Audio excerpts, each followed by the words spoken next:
और जिस उद्देश्य के साथ इस संगठन का निर्माण हुआ था वो उद्देश्य आज भी आप देख रहे हैं कि क्या हो रहा है। आज भी अगर प्रदेश भ्रमण में निकले हैं, युवाओं की समस्याओं को लेकर निकले हैं, उनकी समस्याओं के समाधान के लिए निकले हैं, कि जिन लोगों ने इस प्रदेश को छलने का काम किया है, जिन दलों ने इस प्रदेश को छलने का काम किया है, वो दल क्षेत्रीय दल हो या राष्ट्रीय दल हो, उन दलों के साथ ना तो गठबंधन होगा, उन दलों के साथ ना कोई शर्तें होंगी। तो नैनीताल की जगह कोई दूसरे स्थान पर, ऐसी जगह पर जहां अव्यवस्थाएं ना हो और जिससे पहाड़ का भी विकास हो और वहां पलायन भी रुके, ऐसी जगह पर हाईकोर्ट को स्थापित करना चाहिए। मांगों को लेकर सीमित दायरे में रहकर लड़ते थे, अगर हम सांसद बनते हैं तो हमारा निश्चित रूप से दायरा बढ़ेगा। कि पार्टी बनाना ना बनाना वो युवा साथी तय करेंगे, वो अभिभावक तय करेंगे।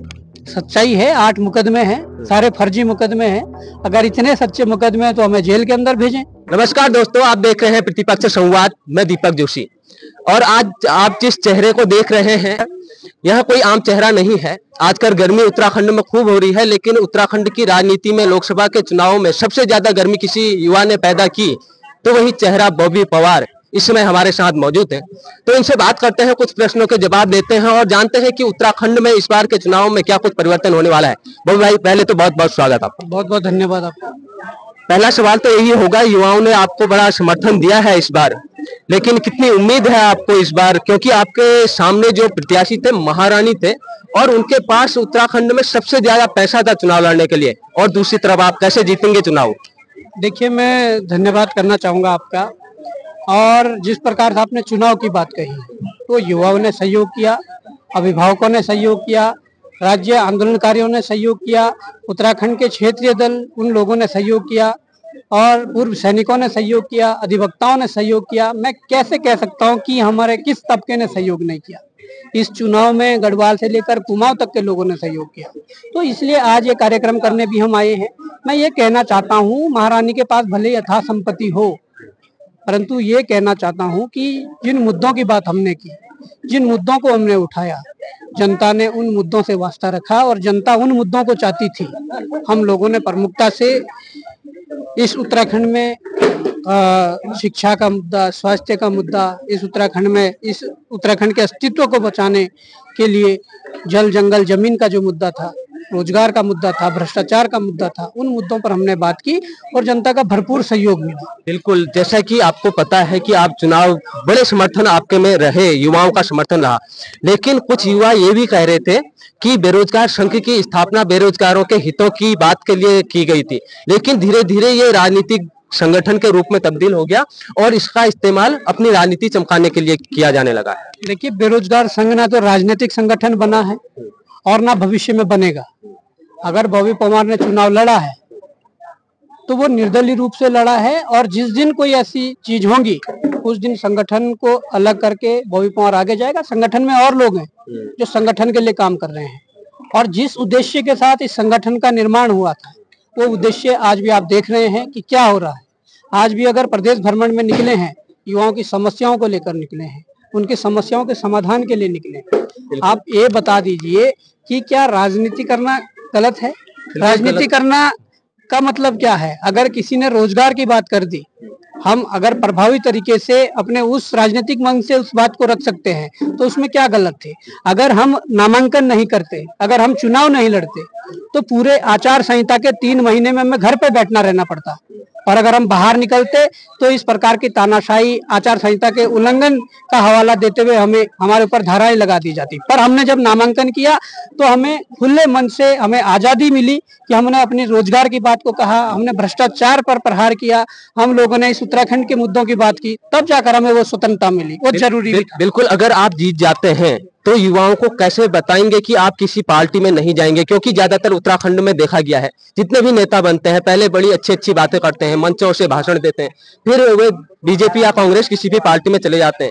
क्या बॉबी पवार कभी कोई पार्टी में जाएंगे या उनका एक अपनी नई पार्टी बनाएंगे या कोई अलग सोच है? नहीं, देखिए, ये भविष्य के गर्त में है, पर युवाओं को, उत्तराखंड वासियों को इतना विश्वास जरूर दिलाना चाहूंगा कि जिन लोगों ने इस प्रदेश को छलने का काम किया है, जिन दलों ने इस प्रदेश को छलने का काम किया है, वो दल क्षेत्रीय दल हो या राष्ट्रीय दल हो, उन दलों के साथ ना तो गठबंधन होगा, उन दलों के साथ ना कोई शर्तें होंगी। अपना ये जो हमारा प्रदेश का युवा है, इनको संगठित करके हमारे प्रदेश के आंदोलनकारी है, जो लोग प्रदेश की चिंता करते हैं, हमारे पूर्व सैनिक हैं, हमारे तमाम प्रकार के समाज सेवी है, जो इस प्रदेश की बेहतरी के लिए अपने अपने स्तर पर कार्य कर रहे हैं। उन लोगों के साथ मिलकर इस प्रदेश के लिए आगे की लड़ाई लड़ी जाएगी। वो लड़ाई राजनीतिक लड़ाई भी हो सकती है, वो लड़ाई दूसरी लड़ाई भी हो सकती है। ये जन मिलन कार्यक्रम जो है ये 2027 के चुनावों के लिए क्या होने लगे हैं? नहीं, 2027 बहुत दूर है और हमने स्पष्ट रूप से अपने भाषणों में ये बात कही है कि अगर ये संगठन कर्मचारी से लेकर अधिकारी तक दे सकता है, सिपाही से लेकर दरोगा तक दे सकता है, तो ये संगठन भविष्य में नेता भी देगा और वो नेता देगा जो स्वच्छ छवि का नेता होगा, जो ईमानदार नेता होगा।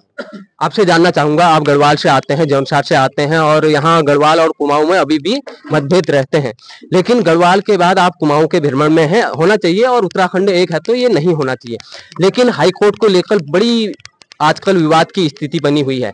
बॉबी पवार, पहले तो ये जानना चाहता हूँ कि बॉबी पवार कहाँ हाईकोर्ट को चाहते हैं, उसके बाद अगला प्रश्न। देखिए, हाईकोर्ट वैसे नैनीताल में ही है और आज से नहीं, राज्य बनने के बाद से ही है, वो स्थापित है। उसके लिए राज्यपाल के द्वारा और एक पूरी प्रक्रिया है, उसके तहत वो वहां पर है। आज भले ही वो कई लोगों के सुझाव मांग रहे हो या आज भले ही सरकार वहां से स्थापित करना चाहती हो, मैं तो यही कहूंगा कि जो प्रदेश की परिकल्पना थी वो एक पहाड़ी राज्य के रूप में है और उस पहाड़ी राज्य का अस्तित्व समाप्त हो जाएगा यदि हाईकोर्ट को कई तराई में या ऋषिकेश में बात कर रहे हैं या कहीं और बात कर रहे हैं ले जाने की। मैं कहता हूं कि अगर नैनीताल में अव्यवस्थाएं हो रही है तो नैनीताल की जगह कोई दूसरे स्थान पर, ऐसी जगह पर जहां अव्यवस्थाएं ना हो और जिससे पहाड़ का भी विकास हो और वहां पलायन भी रुके, ऐसे जगह पर हाईकोर्ट को स्थापित करना चाहिए। बिल्कुल। और दो समय तो है आपके पास, दो प्रश्न और लूंगा। और उत्तराखंड, जब आप चुनाव लड़ रहे थे उसमें उत्तराखंड के अनेक युवाओं ने कहा, जो आपके पक्ष में थे वो तो आपको हीरो समझ रहे थे, लेकिन जो विपक्ष पार्टी या विपक्ष दलों के नेता थे या लोग थे उन्होंने कहा कि बॉबी पवार को वोट क्यों दें, उसमें तो पहले से ही 8 मुकदमे दर्ज हैं और वे मुकदमों के दम पे लोगों से अपने वोट लेना चाहता है, यानी संवेदनाओं के तौर पे कि मैंने आप पे लड़ते लड़ते मुझ पे मुकदमे हुए हैं। क्या सच्चाई है? सच्चाई है, 8 मुकदमे हैं, सारे फर्जी मुकदमे हैं। अगर इतने सच्चे मुकदमे हैं तो हमें जेल के अंदर भेजें। जब ये लोग 307 जैसी फर्जी धाराएं हम पर लगा सकते हैं तो ये क्या नहीं कर सकते। आज यहाँ कार्यक्रम करने के लिए इतनी परेशानी इनको होने लगी कि यहाँ पर आप कार्यक्रम नहीं कर सकते हैं। आज मैं ये कहना चाहता हूँ कि हल्द्वानी शहर में खुले में नशा बिक रहा है, उनकी तरफ कार्रवाई नहीं करेंगे। मैं ये कहना चाहता हूँ किसी के घर में चोरी हो जाए तो आप फोन करोगे तो 2 घंटे तक पुलिस नहीं आने की, पर जहां पर आप सरकारों को लगेगा, प्रशासन को लगेगा कि कोई युवा जो जागरूक युवा है, पढ़ा लिखा युवा है, वो एकत्रित होना चाहता है, वो अपने विचारों का आदान प्रदान करना चाहता है, वो समाज में कुछ जागरूकता लाना चाहता है, तो इनको समस्याएं होती है। अगर आप सांसद बन गए, बेरोजगार संघ और बेरोजगार उत्तराखंड के जो युवा हैं उनके लिए क्या बदलने वाला है, क्या उम्मीद लेकर बैठे हैं वे? देखिए, जो बात आज हम सीमित दायरे में रहकर कहते थे, जिन बातों के लिए, जिन मांगों को लेकर सीमित दायरे में रहकर लड़ते थे, अगर हम सांसद बनते हैं तो हमारा निश्चित रूप से दायरा बढ़ेगा और दायरा बढ़ने के साथ साथ हम जब उन मांगों को उठाएंगे तो प्रभावी तरीके से और अच्छी तरीके से वो मांगे उठेंगी और उसका फायदा केवल बॉबी पवार को नहीं, जौनसार को नहीं, गढ़वाल को नहीं, केवल कुमाऊं को नहीं, समूचे उत्तराखंड का उसको फायदा होना है।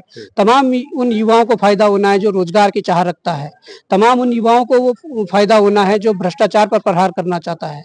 तो ये तमाम प्रकार की जो बातें हैं, मैं समझता हूं कि ठीक है, इस तरीके से हमारा जो दायरा है वो जरूर बढ़ेगा और दायरे बढ़ने के साथ साथ समूचे प्रदेश को फायदा होगा जी। अपनी पार्टी बनाएंगे आप 2027 के लिए? मुझे ऐसा लग रहा है। देखिए, पार्टी बनाना ना बनाना वो युवा साथी तय करेंगे, वो अभिभावक तय करेंगे जिन लोगों ने इस प्रदेश के लिए संघर्ष पहले किया था और वो प्रदेश उस परिकल्पना को लेकर, उस उद्देश्य को लेकर बना नहीं। और जो युवा भुक्तभोगी हैं, जो अभिभावक भुक्तभोगी हैं, जिन्होंने अपने बच्चों पर मेहनत का पैसा खर्च करके अपने बच्चों को पढ़ाया लिखाया और आज उनके बच्चे बेरोजगार हैं, वो अभिभावक तय करेंगे पार्टी बननी है या नहीं बननी है। युवा तय करेंगे, हमारी माताएं तय करेंगी, हमारे आंदोलनकारी तय करेंगे, हम तय करने वाले कौन होते हैं। परंतु मैं ये कहना चाहता हूँ कि सही दिशा की और आगे बढ़ने के लिए, इस प्रदेश की बेहतरी के लिए जो भी सही होगा, जो सही कदम होगा वो उठाया जाएगा। बिल्कुल, वह तो वक्त बताएगा कि क्या सही कदम होगा और युवाओं के लिए क्या कदम उठाए जाएंगे, लेकिन इतना जरूर है कि इस बार के लोकसभा चुनावों में इस चेहरे ने उत्तराखंड में खलबली मचाई। उत्तराखंड ही नहीं, पूरे देश में ये चेहरा नामों में रहा और यह चेहरे की बात कहीं ना कहीं दिल्ली तक अवश्य हुई और बड़े ये चेहरे को हराने के लिए दिल्ली से बड़े नेताओं को वहां शिफ्ट किया गया। लेकिन अब ये देखना रोचक होगा कि 4 जून को क्या कुछ होगा। अगर आप सांसद बनते हैं या जो भी होगा नतीजा, उसके बाद आपसे फिर मिलेंगे। अगर इस समय के लिए आपका बहुत बहुत धन्यवाद। धन्यवाद, बहुत बहुत।